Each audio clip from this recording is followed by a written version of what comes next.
Hello, ladies and gentlemen, boys and girls, football fans of all ages. Once again, it's Tim May along with, Bill Rabinowitz.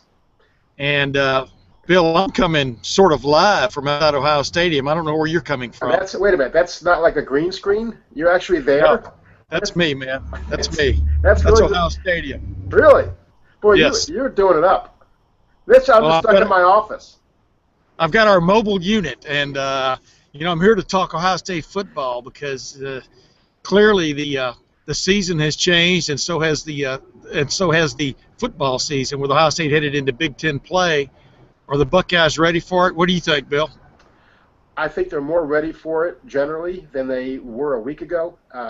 You had the first three games, and obviously Navy is a different kind of animal, and Virginia Tech was a setback, and Kent was so overmatched you couldn't really tell. I thought Cincinnati showed that they, certainly on offense, are pretty potent. Obviously, Cincinnati's defense is not great, but except for, you hate to say except for because they matter, except for a few big plays, I thought the defense actually did okay. But those big plays, they got to stop. It's funny because I really think Cincinnati's defense is better than Kent State's defense, yet Ohio State, which really got it rolling against Kent State the game earlier, continued to roll against Cincinnati. I mean, 710 total yards, 8 yards shy of the school record. And let's face it, they would have had the school record if the snap from, I think, Billy Price hadn't gone over Cardell Jones's head there late in the ball game where he had to chase it down. But that was a tremendous offensive night when you look at it in retrospect. I mean, 710 total yards, 45 first downs, tying school record. Tying the NCAA record, 101 plays. Yet, as I described it, when you and I were talking about it, it was kind of like watching somebody stack hay. Right. There were more spectacular plays from the Cincinnati side, or the plays you remembered were from the Cincinnati side more than they were from the Ohio State side.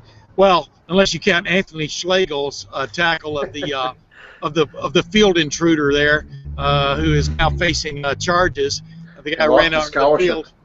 Yes, and lost his scholarship in the Evans Scholar Program. But past that, it was a spectacular night in a lot of ways. But it was spectacular in a lot of ways. The Ohio State defense did not want it to be, which was giving up those three huge pass plays to Chris Moore from Gunnar Kiel, and then also a jailbreak screen for another touchdown. Whether they've gotten that fixed or not, we're definitely going to find out on Saturday when they play at Maryland, because Maryland has two of the better receivers in the country, much less in the Big Ten, in Stephon Diggs and Deion Long. Yeah, I thought Cincinnati had a great quarterback and very good receivers. I think Maryland, again, we don't know who the quarterback's going to be because the quarterback hurt his wrist, Brown. But they have a good quarterback and great receivers. Stephon Diggs, who obviously Ohio State wanted, he's is probably as good as anybody in the country. So it's going to put a lot of pressure on Ohio State's defensive backs and also the front four to get pressure. And Cincinnati did what a lot of teams are going to do, which is get rid of the ball quickly, because most teams know that they don't want to be blocking Joey Bosa and those guys for very long. Yeah, Joey Bosa, of course, figured out a way to make a play to lead to points again the other night with his just rip right up the middle on Gunnar Kiel, hitting him square in the chest and forcing the fumble, which turned into a batted out of the end zone safety for the Buckeyes. That's by my figuring, that's 7, 14, 16 points directly related to Joey Bosa play. And really, as somebody pointed out to me, Cincinnati punted after that, and Ohio State took that in for a touchdown. So you could say 23 plays or 23 points. But then past that, yes, this is just the way Maryland operates. Maryland's running game is actually sort of a complex bunch of screen passes that they like to use, and have been very effective with those, especially this year in the first 5 games. They've scored on a couple of screen plays that were big-time plays, one of which is my play of the week this week in our Game Day Plus section. But then defensively, you're sitting there thinking, after they played West Virginia and Syracuse, oh, there's a defense you can definitely gain yards on. Yet they did a very good job of throttling what I consider to be one of the better offenses in the Big Ten and in the country, really, in Indiana last week. they did a good job of thwarting their ball control passing game. So I'm kind of interested to see how the Ohio State offense operates against that defense. Yeah, Maryland does give up a lot of points, but I think they're ranked fifth or something like that in the country in red zone defense, and they'll let you get to the 20 or inside the 20, but then they stiffen. So that's going to be key for Ohio State to get touchdowns and not have to settle for field goals, which they did a couple times early in the second half against Cincinnati, and those were some anxious moments because Cincinnati obviously had the momentum in halftime, and Ohio State could only kick those field goals. So it caused some anxious moments in the second half until the offense got churning again. So it'll be important for Ohio State to not have to rely on Sean Nuernberger for their points. Yeah, I'm interested to see how JT Barrett reacts. As I asked Urban Meyer the other day, give me the comfort factor you have with your quarterback, now, a redshirt freshman, compared to 5 weeks ago when you took him for the first time to Maryland, which was to play Navy in the season opener at the Baltimore Ravens Stadium. Give me your comfort factor difference. He said night and day. Obviously, JT Barrett has continued to progress.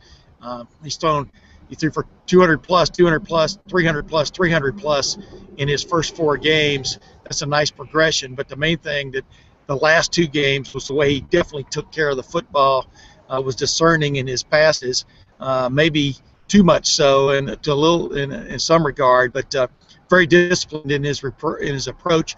But it's really interesting how he's gotten the entire offense involved. I mean, I think really fans are, for one of the few times, maybe the first time, are starting to see really what this Urban Meyer, Tom Herman spread offense is all about, because a lot of guys are getting involved. Yeah, and the guy that really stood out to me, and I'm writing about him for tomorrow, was Ezekiel Elliott. I thought the first 3 games, he's coming off the wrist injury. He looked a little tentative, didn't really hit the hole that hard. I thought against Cincinnati, he looked really good. He hit the hole hard. He bounced off guys. He shed tackles.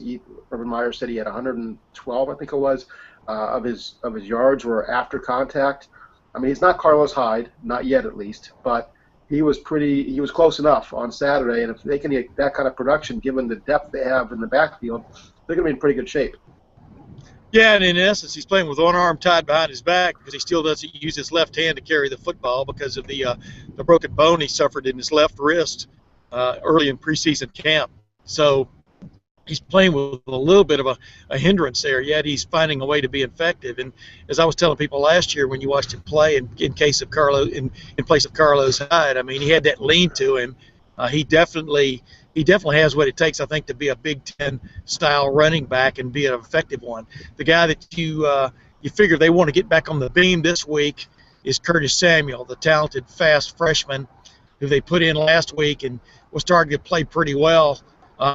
When all of a sudden really I thought it was a high handoff from J.T. Barrett, one of the few errors J.T. Barrett made, but he didn't get the handle on it quite well and ended up losing a fumble in that game. Next thing you know, they took him out and let him sit for a while. If he's back on the beam this week, I think they feel like they'll have their full complement of what they can throw at the team. Clearly, the receivers are coming along. They like the progress of Dontre Wilson, who was the leading receiver last week from that H-back position. Jalen Marshall, is going to figure more and more into the attack as they back up H-back, hybrid back as they move along. And then, of course, the receivers, they have a complement of 4 or 5 that they think they can call on. They'll probably all get some time in this game. It's going to be an interesting game to see how they spread the ball around once again. Yeah, and I think the key will be the same as last week, which is the offensive line. Last week, that was the best performance that offensive line has had. Again, you discount Kent State because they were so overmatched. But I thought they really dominated Cincinnati. Ohio State's runners got 7 yards without really even trying a lot of times. So, and now you did the story today, Tim. The issue back in the spring and the summer was, are they going to find 5 guys? Now the issue seems to be, okay, which 5 guys? They've got maybe 6 or 7 guys, including Chase Ferris, maybe Joel Hale, that can fit into that mix, and they're still trying to figure out the best combination. But it's a much better problem to have. Okay, we got too many as opposed to not enough. Now, that line is not where they were last year, and may never be this year because that was a special line. But this offense is predicated on that line, like every offense is, and for the first time, you really get the sense that they are up to the challenge. Yeah, but in my mind, there's no doubt about it that their best lineup right now up front is Jacoby Boren at center, Pat Elflein and Billy Price at the guards, and then Taylor Decker and Darrell Baldwin at the tackles. Past that, they're bringing Chase Ferris along. They want to bring Joel Hale along, but without a doubt, their starting lineup, in my opinion, is their best line because it was definitely much more effective last week. With that said, defensively, clearly, this will be a test on whether they figured out how to play man coverage without letting guys get behind them. They're not going to go away totally from the aggressive approach they put in with Chris Ash, the coordinator they brought in from Arkansas. But you do have to be, I don't know, you have to be aggressive and cautious all at the same time. You can't let guys get out the gate like they did last week. That's going to happen on occasion. But 3-1 game, Urban Meyer was ready, I think, to go in and change the engine under the hood of that defense last week right after the game. He's been convinced that they can get things straightened out. We are definitely going to find out on Saturday. Yeah, if you look at those plays, the first one, Von Bell was in position to make the play. It didn't turn around and didn't see the ball. So that's not necessarily a scheme thing. That may be a fundamental thing, but it wasn't a scheme thing. The one before halftime was, like you said, yeah, you can play aggressively, but you have to play smart. You have to know the situations. And that's the situation where Cincinnati just kind of slow played them and looked like they were just going to be content to go into halftime. And then they threw that pass, and Ohio State had no help for Eli Apple. And that was a bad defensive call there. There's no other way to couch it except that. Go ahead. Yeah, even if he catches a 40-yard pass, so what? As long as you tackle him. And so that was a schematic play call issue. Obviously, Eli Apple shouldn't have let him get past him, but that should have never happened. And then that one, the little hitch up the middle, the little seam pass, both safeties just went the opposite direction. So that was obviously a missed assignment. So these are things that when you look at them are correctable. But again, Maryland, like Cincinnati, will make you pay if you start doing that stuff. Well, yeah, on that last one, Cincinnati ran basically a fake bubble screen. They thought a bubble screen was coming in. Durant Grant admitted that he put his eyes into the backfield. As soon as you do that, the guy went right past him and was wide open. I mean, they were in man press on that situation too. They were just trying to make a play on defense, and it flip-flopped on them. So that's the life you live when you play aggressive. Like I said, you can afford one of those a game. You can't afford three, usually. But I think the thing that stands out, and we'll end it on this. The thing that stands out is this offense, in my opinion, is hitting its stride. It's not going to probably gain 710 yards a game. Hey, you never know, though. But the bottom line is I think they're going to be effective against almost anybody they play now because the offensive line definitely is playing with the confidence it wasn't playing with 4 games ago. And then you've got a quarterback who's really coming along. And if they can make a play or two on defense to go along with that aggressive play, then I think it suits them well as they head into the Big Ten season. Yeah, and when you think about all the wholesale changes they've had to make on offense, new quarterback on the fly, kind of, new running backs, new wide receivers to some degree, obviously offensive line, and they finally got Jeff Hireman back, tight end last week. It's pretty remarkable that the offense is where it is. Defensively, I think they have the pieces there. They still got to mesh a little bit. Did you arrange for a flyby over there, Tim? Yes, I did. My helicopter's here. I've got to run. Well, anyway, maybe this will be the time to wrap it up. But, Maryland will be an intriguing game. I was having a discussion with somebody today, and I think Maryland may be the second-best team they play the rest of the way. Michigan State, obviously. You look at what's going on with Michigan. Boy, that's a disaster. You could spend an hour on that. You look at Penn State. They got beat badly at home by Northwestern.